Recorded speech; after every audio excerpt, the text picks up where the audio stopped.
हम लोग जिला परिषद में भेजे थे, यानी जाहिद आलम, उसके साथ ही बहुत और ये इस बात का सबूत है, यानी जाहिद आलम साहब को अगर किसी और को दे दिया तो इस बात का सबूत है कि उन लोगों का जो मुद्दा यानी स्लोगन था कि खेला हो गए, सबसे बड़ा खेला कर दिया।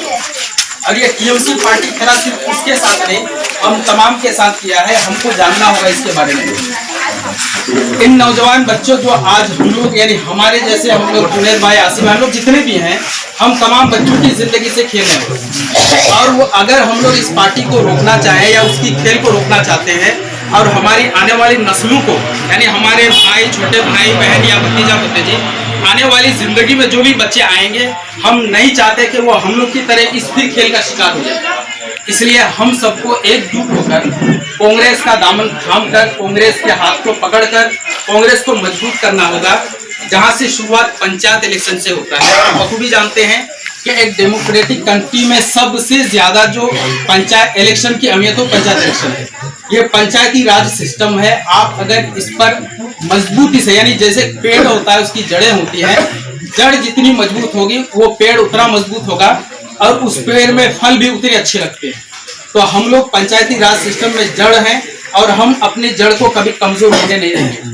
यही 5 साल में हम लोगों ने देखा कि इन लोगों ने हमारी जड़ों को खोखला करने में लगे थे, लेकिन हम लोग चूंकि इलाकाई तौर पर वो लोग तो हमको बेवकूफ समझ रहे हैं कि इलाके वाले सब बेवकूफ हैं और कुछ वही लोग चालाक हैं।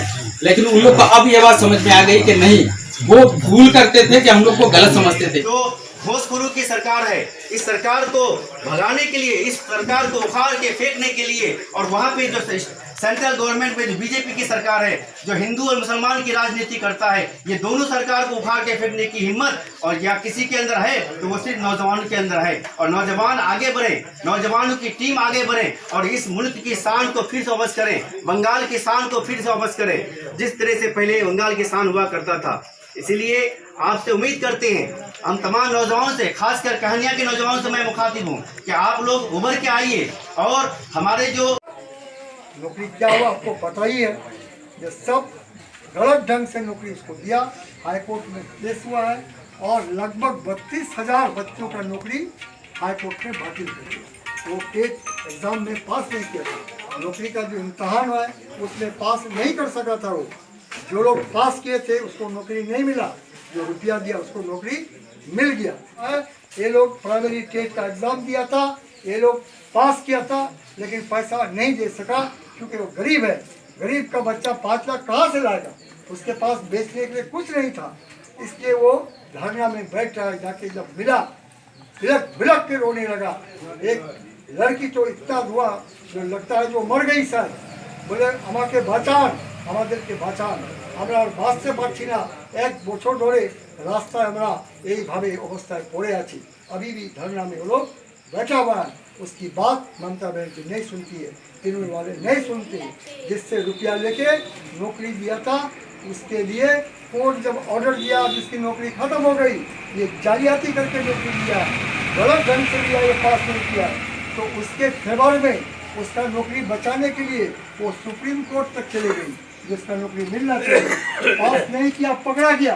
उसका मिनिस्टर सबका पार्थो चटर्जी, एजुकेशन मिनिस्टर पार्थो चटर्जी नाम सुना होंगे, उसके घर से 50 करोड़ रुपया नकद निकला और उसको अभी जेल में भरा हुआ है। उसके साथ जितना भी अमला था, जितना भी ऑफिसर था, सब के सब जेल में है। आज तक हिंदुस्तान की तारीख में ऐसा कहीं नहीं मिला।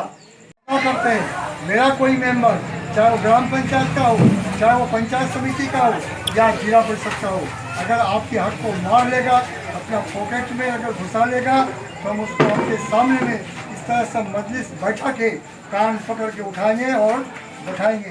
ये पावर